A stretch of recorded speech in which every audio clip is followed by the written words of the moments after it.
ஐயா வணக்கங்க ஐயா. வணக்கம் வணக்கம். எப்படி இருக்கீங்க? நல்லா இருக்கேன். நீங்களாம் சிறப்பு. நல்லா இருக்கீங்களா? நல்லா இருக்கும், நல்லா இருக்கும், சிறப்பா இருக்கும் ஐயா. இப்ப கடைசியா பாத்தீங்கன்னா நம்ம சீரிஸ் பாத்தீங்கன்னா லக்னமும் தசாபுத்திகளும் அப்படிங்கிற விஷயத்த பார்த்துட்டு இருக்கோம். ரொம்ப துல்லியமான பலன்களை வந்து நீங்க சொல்லிக்கிட்டு இருக்கீங்க. எந்த நேரத்துல பணம் வரும், எந்த நேரத்துல சுபகாரியங்கள் நடக்கும், எந்த நேரத்துல வந்து வேலையை விருந்து அவங்க தொழில் பண்ணுவாங்க, அந்த மாதிரி விஷயம் வந்து நிறைய பார்த்துக்கிட்டு இருக்கோம். அந்த இதுல வந்து நம்ம பார்க்கக்கூடிய லக்னம் மகர லக்னம். So, இந்த மகர லக்னத்துக்கு என்ன மாதிரி பலன்கள் தருது அப்படிங்கிறத பாத்திரலாங்க ஐயா. மகரத்தை பத்தி கொஞ்சம் சொல்லுங்க ஐயா. மகரத்தை பத்தி நிறைய பேசியிருக்கோம், சொல்லியிருக்கோம். மகரம் கர்ம வீரன். அதே மாதிரி காலச்சக்கரத்துக்கு 10ஆம் இடம் என்பது வாழ்க்கையில ஒரு அந்தஸ்து, கௌரவம். நமக்கு எதுக்காக பிறந்திருக்கோம், நம்ம என்ன செய்ய போறோம் அப்படிங்கிறத உறுதிப்படுத்துற ராசியே மகர ராசி தான். அங்கதான் அம்மா, அப்பா, ரத்த சம்பந்தப்பட்ட உறவு அத்தனையும் இருக்கு. சூரியன், சந்திரன், செவ்வாய். அப்படிப்பட்ட அமைப்பு இருக்கிறதுனால இவங்களுக்கு இயற்கையிலேயே சமுதாய நலன் முக்கியமா இருக்கு. ஃபேமிலி நலனும் முக்கியமா இருக்கு. தலைமை பண்பு முக்கியமா இருக்கு. தாய்மை குணமும் இருக்கு. படை திறமையும் இருக்கு. அதாவது படைபலம் சேர்த்து போராடக்கூடிய திறமையும் இவங்க இருக்கு. அப்படிப்பட்ட அமைப்பு தான் மகர லக்னத்துக்கு உண்டான அமைப்பு. ஆனாலும் கூட அது சனியினுடைய வீடு அப்படிங்கிறதுனால சர்வீஸுக்கு அர்ப்பணிப்பு செய்யக்கூடிய ஒரு ராசியாக இருக்கிறது. சிறப்பு, சிறப்புங்க. என்னை பத்தி கவலை இல்லை, உலகத்துக்கு நான் சேவை செய்யறேன், அவ்வளவுதான் மகர ராசி. சிறப்பு, சிறப்புங்க. ஐயா இப்போ மகரத்துல தான் பாத்தீங்கன்னா உத்திராடம் இருக்கு, திருவோணம் இருக்கு, அவிட்டம் இருக்கு. ஸோ அப்படி இருக்கும்போது நம்ம உத்திராடத்துல இருந்தே வந்துடலாங்க. அதாவது சூரிய திசை மகர லக்னத்துக்காரங்களுக்கு இந்த சூரிய திசை வந்து எந்த வித பலன்களை தருதுங்கய்யா? சூரியனை பொறுத்த வரைக்கும் கொஞ்சம் பெக்யூலரான பிரச்சனை இருக்கு மகரத்துக்கு. ஏன்னா சிம்ம ராசிக்கு அதிபதி தான் சூரியன். அந்த ம். சிம்ம ராசி மகரத்துக்கு 8ஆம் இடம். அதனால சிறு வயதுல சூரிய திசை வந்தால் தந்தை சார்ந்த ஆதரவு கிடைக்காம போறதுக்கு வாய்ப்பு இருக்கு. மீடியம் வயதுல சூரிய திசை வரும் பொழுது இவங்களுக்கு அரசு சார்ந்த பணிகள்ல எதிர்கொள்ள வேண்டிய பிரச்சனைகள் அதிகமாக இருக்கு. ஸோ எந்த வகையில பார்த்தாலுமே ஒரு தொழில் செஞ்சாலுமே கூட இந்த சூரிய திசை என்பது இவங்களுக்கு வேலையை கெடுக்காது, ஆனா வேலையில கஷ்டத்தை கொடுக்கும். அதனால ஹார்ட் ஒர்க் பண்ண வேண்டிய சூழ்நிலைக்கு தள்ளிவிடும். அதனாலதான் அஷ்டமாதிபதி திசைங்கிறது நமக்கு எல்லா விதத்திலையுமே பொருந்தும். ஒருவேளை இந்த சூரியன் ஆகிறது 12ஆம் இடத்துல இருந்ததுன்னு வைங்க, நமக்கு தனுசு ராசியில இருந்தது அப்படின்னா ஓரளவுக்கு சாந்தமா இருக்கும், பிரச்சனை இல்லாம போயிடும். மற்றபடி எங்க இருந்தாலுமே கொஞ்சம் பிரச்சனை தான் சூரிய திசை பொறுத்த வரைக்கும். சிறப்பு, சிறு சிறப்புங்க. வயசுல ஹெல்த் பாதிக்கிறதுக்கும் கூட வாய்ப்பு இருக்கு. ம், ம். அதனால இது அவங்க சூரியன் போய் உட்கார்ந்து இருக்கிற நட்சத்திரம் நல்ல நட்சத்திரமா இருந்தது அப்படின்னா ஓரளவுக்கு ப்ராப்ளம் இல்லை. இப்ப ம். 7ஆம் வீட்டுல போய் குரு நட்சத்திரத்திலேயோ அல்லது 5ஆம் வீட்டுல சந்திரன் நட்சத்திரத்திலேயோ இப்படியெல்லாம் கொஞ்சம் மாறுதல் இருக்கும்போது ஒரு நார்மலா போயிடும், பெருசா பாதிக்காம போயிடும். ம். சிறப்புங்க, சிறப்புங்க. ஐயா சூப்பரா சொன்னீங்க. அடுத்து பாத்தீங்கன்னா சந்திர திசை. இந்த சந்திர திசை வந்துட்டு இந்த மகர லக்னத்துக்காரங்களுக்கு எந்த வித பலன்கள் தருதுங்கய்யா? சந்திரன் தான் இவங்களுடைய ஒரு இரக்க குணத்தை வெளியில தெரிவிக்கக்கூடிய ஒரு கிரகம். பொதுஜன தொடர்பு, அதே மாதிரி உறவுகள். அது எந்த மாதிரியான குடும்ப உறவுகளானாலும் அந்த உறவுகளுக்கு மதிப்பளித்து அதுல ஒரு அன்பு கலந்து பாசத்தோட அவங்களுக்காக அர்ப்பணிக்கிற வாழ்வை கொடுக்கிறவர் சந்திரன். சந்திரன் பயிர் தொழில் ஆகட்டும், மற்றபடி அன்றாடம் உபயோகப்படக்கூடிய பொருட்கள்.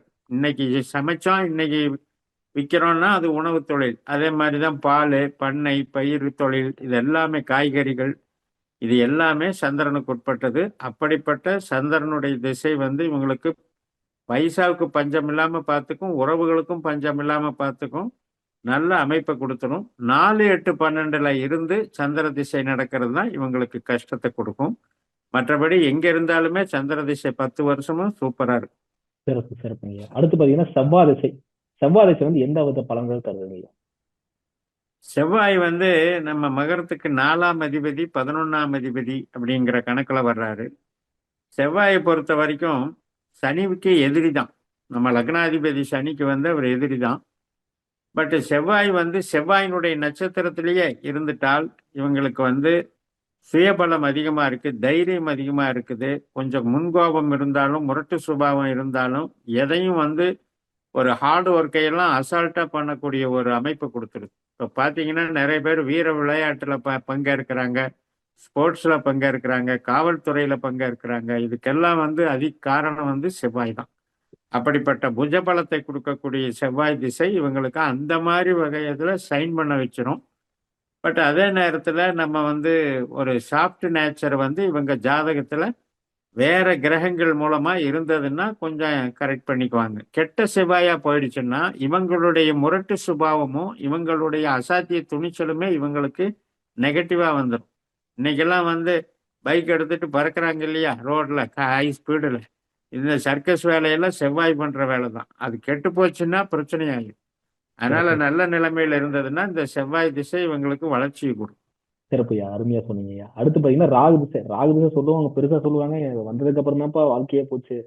நல்லா வேலைக்கு போயிட்டு இருந்தேன், ஒரு வேலை இல்லாம சும்மா சுத்திட்டு இருக்கேன், வாழ்க்கையவே தலைகீழா மாத்திருச்சு, புரட்டி போட்டுருச்சு, சொத்தை இழந்துட்டேன், அவ்வளவு பிரச்சனைகள் இந்த ராகு திசை பத்தி சொல்லுவாங்க. இந்த ராகு திசை எதனால இவங்களுக்கு இப்படி ஆகுது, அதை பத்தி சொல்லுங்கய்யா. ராகு திசை கெடுக்குது அப்படின்னா ராகு கெட்டு போறதுனாலதான். இந்த 12 ராசி கட்டங்கள்லயே அனைத்து லக்னங்களுக்குமே ராகு திசை வந்து கொடுக்கறதுல மிகப்பெரிய வல்லவர் அப்படின்னா அவர் நல்லா இருக்கணும். இப்ப வந்து யாருக்கெல்லாம் நீங்க சொன்ன மாதிரி ப்ராப்ளம் ராகு திசையில ப்ராப்ளம் அனுபவிக்கிறாங்க அப்படின்னா 4, 8, 12 உட்கார்ந்தவங்க தான். ம். அல்லது ராகுனுடைய நட்சத்திரத்துல போய் 4, 8, 12 கூடிய கிரகம் போய் உட்கார்ந்துக்கும். அந்த மாதிரி இருக்கிறவங்கள தான் ராகு திசையில கஷ்டப்படுவாங்க. இப்ப ராகு வந்து தன்னுடைய சொந்த நட்சத்திரமான சதயத்திலேயோ அல்லது திருவாதிரையிலையோ அல்லது வந்து சுவாதியிலையோ உட்கார்ந்தது அப்படின்னா பிரம்மாண்டமா டெவலப் பண்ணிடுவாங்க. ஒரு சின்ன விஷயத்துக்காக ஒரு ஒரு என்ட்ரி கொடுப்பாங்க. அந்த சின்ன விஷயத்துல போய் இவங்க பேரை சம்பாதிச்சு அதுல இருந்து மேன்மேலும் வளர்ந்து பிரம்மாண்டமா வளர்ச்சி கண்டுருவாங்க. பெரிய பெரிய ஷோரூம் ஆகட்டும், இன்னைக்கு மொபைல் டெக்னாலஜி, சாஃப்ட்வேர் டெக்னாலஜி மற்றும் இந்த மாதிரி சயின்டிஸ்டா இருக்கிறவங்க, ரிசர்ச்ல இருக்கிறவங்க எல்லாத்துக்குமே இந்த ராகு தாங்க காரணம். சிறப்பு சிறப்புங்க, அற்புதமா சொன்னீங்க. அடுத்து பாத்தீங்கன்னா குரு திசை. குரு திசை வந்து இவங்களுக்கு எந்த வித பலன்கள் தருதுங்கய்யா? குரு திசையுமே இவங்களுக்கு 2, 6, 10 தான் கான்செப்ட் இருக்கு. 2ஆம் இடம் அள்ளி கொடுத்துரும் பணம். அதுலயும் வந்து பேங்க் சம்பந்தப்பட்டது, கவர்மெண்ட் சம்பந்தப்பட்டது, கஜானா ட்ரெஷரி சம்பந்தப்பட்டது பெரிய தொகைகளை போட்டு முதலீடு பண்ணக்கூடிய யோகத்தை கொடுத்துரும். பெரிய பெரிய பதவிகளில் உட்கார்ந்து வச்சு அழகு பார்க்கும். அது வந்து அரசு அலுவலகங்கள்ல இந்த மாதிரி பெரிய பதவிகளில் உட்கார்ந்து அதை பார்க்கும். 2, 6, 10ங்கிறது வந்து குரு வந்து தன்னுடைய சொந்த நட்சத்திரத்திலே இருந்துட்டா இவங்கள மாதிரி மிகப்பெரிய யோகா அனுபவிக்கிறவங்க யாருமே கிடையாது.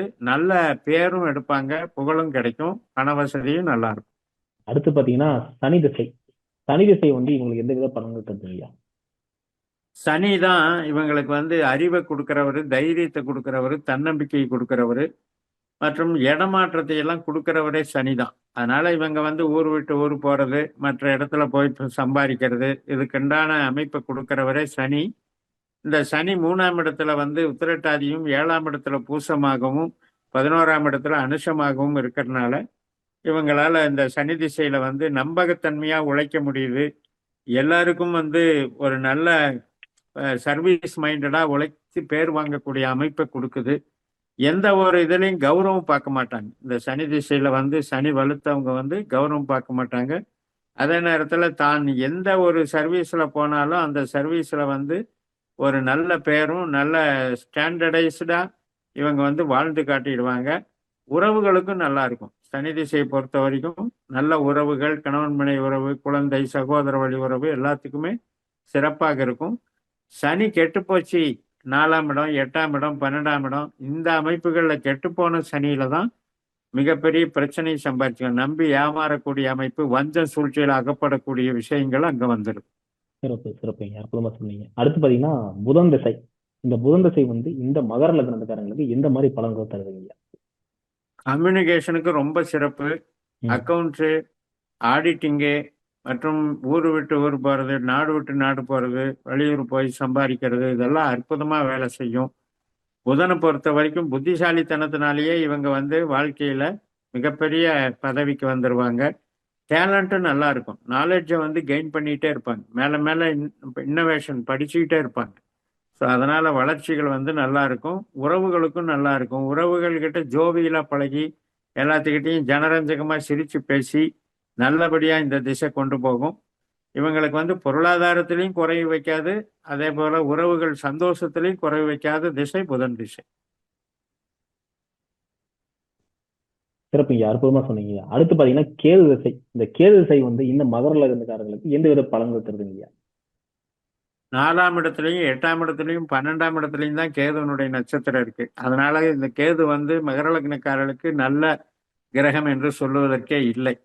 அதனால என்ன பண்ணணும் அப்படின்னா, இந்த 3ஆம் இடத்துலயோ 7ஆம் இடத்துலயோ 11ஆம் இடத்துலயோ கேது இருக்கவங்க தான் ஓரளவுக்கு கேது திசையில குறைபாடுகள் இல்லாம போக முடியும். மற்றவங்க எல்லாம் வந்து மற்ற இடத்துல 4, 8, 12 எல்லாம் கேது உட்கார்ந்துட்டா மனம் பேதலிப்பு, உறவுகள்ல நம்பிக்கை இழப்பு, அதே நேரத்துல தன்னுடைய சுயபலத்தையே தான் நம்பாம அப்செட் ஆகுறது, சீக்கிரமா வந்து மனம் தளர்ச்சி அடைஞ்சு தோல்வி மனப்பான்மை, காம்ப்ளெக்ஸ் ஃபீலிங்கை வளர்த்துக்கிறது, அதனால தவறான பழக்க வழக்கங்களுக்கு ஆளாகிறது. இது மாதிரி எல்லாம் ஒரு பிரச்சனை கேது திசையில இருக்கு.